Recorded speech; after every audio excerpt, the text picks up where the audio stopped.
Hello అండి. నమస్తే. నేను మీ డాక్టర్ ఉమాశంకర్. మీ అందరికీ ఒక అరుదైన, తీవ్రమైన ఆరోగ్య సమస్య నుండి బయటపడిన ఒక పేషెంట్ గురించి చెప్తానండి. బ్లాక్ ఫంగస్ అనే ఇన్ఫెక్షన్ మీ అందరికీ గుర్తే ఉంటుంది. కోవిడ్ టైంలో ఎంతోమంది ఇన్ఫెక్షన్స్‌తో బాధపడిన సందర్భాలున్నాయి. టాబ్లెట్స్ దొరక్క, ఇంజెక్షన్ దొరక్క నరకాన్ని అనుభవించారు. ఈ సర్జరీ చేసినప్పుడు కూడాను కొంతమంది ప్రాణాలను కూడా కోల్పోయారు. సో, బ్లాక్ ఫంగస్ అనేది ఒక ఫంగల్ ఇన్ఫెక్షను. ఇమ్యూనిటీ తక్కువగా ఉన్న వాళ్ళలో చూస్తూ ఉంటాము. ఎక్కువగా కంటి చుట్టూతా, ముక్కులో, సైనస్‌లో, మెదడుకి వస్తూ ఉంటుందండి. కొంతమందిలో అరుదుగా ఊపిరితిత్తులకి, కిడ్నీలకి, పేగులకు కూడా పాకుతా ఉంటుంది. కొన్ని రోజుల క్రితం దాదాపుగా 3 నెలల క్రితం ఒక పేషెంట్ 45 ఇయర్స్ ఉంటాయండి. షుగర్ టాబ్లెట్స్, మెడిసిన్స్ ఆపటం వల్ల అతనికి షుగర్ బాగా పెరిగిపోవటంతో జ్వరంతో మా దగ్గరికొచ్చారు. మా దగ్గరికి వచ్చినప్పుడు కొత్తగా అతనికి కంటి చుట్టూతా కొద్దిగా వాపు, నొప్పి అని చెప్పారు. సో, నాకు ఆ రోజు బ్లాక్ ఫంగస్ ఏమోనని బాగా బలంగా అనుమానం వచ్చి ఆ రోజు ఇంజెక్షన్స్ మొదలుపెట్టానండి. సో, రెండవ రోజు ఆ రోజు సెప్టెంబర్ 7 నాకు బాగా గుర్తు. ఎందుకంటే అది వినాయక చవితి రోజు. నేను పూజలో ఉన్నాను. కానీ నా మనసంతా కూడాను ఆ పేషెంట్ గురించే ఆలోచన. ఎందుకంటే వాపు పెరుగుతా ఉంది.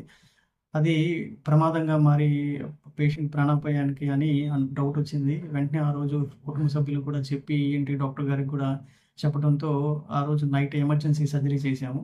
సో, నెక్స్ట్ డే రోజు కొంచెం వాపు తగ్గింది. కంఫర్టబుల్‌గానే ఉన్నారు. కానీ దురదృష్టవశాత్తు 5 రోజుల తర్వాత మాకొక కొత్త ఛాలెంజొచ్చింది. ఏంటంటే, ఆ పేషెంట్‌కి బాగా ఆయాసం రావటము, దగ్గు రావటము, దగ్గుతో పాటు రక్తం కూడా పడిందండి. సీటీ స్కాన్ చేస్తే ఆ బ్లాక్ ఫంగస్ అనేది ఊపిరితిత్తులకు కూడా పాకిందనేది నిర్ధారణకొచ్చాము. సో, మళ్ళీ వెంటనే అతనికి మేజర్ సర్జరీ అవసరం అవుతుందని ఫ్యామిలీ మెంబర్స్‌కి కౌన్సెలింగ్ చేసి హైదరాబాద్‌కి షిఫ్ట్ చేశామండి. హైదరాబాద్‌లో ఉన్న డాక్టర్స్ టీమ్‌తో కూడా మాట్లాడి వెంటనే సర్జరీ కూడా చేయించాము.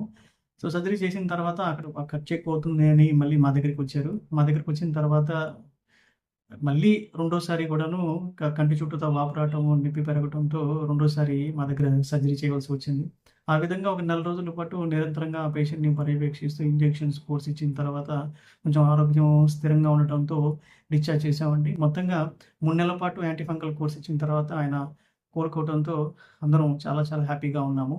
సో, ఈ విధంగా సంక్లిష్టమైన ఆరోగ్య సమస్యలని మా హాస్పిటల్‌లో దిగ్విజయంగా చికిత్సనందించి పేషెంట్‌ని కోలుకునేలాగా చేశాము. సో, దీనంతటికి కూడాను మేము ఫాలో అయ్యే ఫార్ములా థీమ్ అండి. అంటే సమయానుకూలంగా నిర్ణయం తీసుకోవటము, సమిష్టి కృషి, సో, సదుద్దేశము అంటే పేషెంట్‌కి ఆరోగ్య సమస్యల నుండి కోలుకునేలాగా చేయాలని, ప్రాణాలను కాపాడాలనే సదుద్దేశంతో వెళ్ళటం వల్ల ఎంతోమంది ఈ ఆరోగ్యాన్ని కాపాడగలుగుతున్నాము.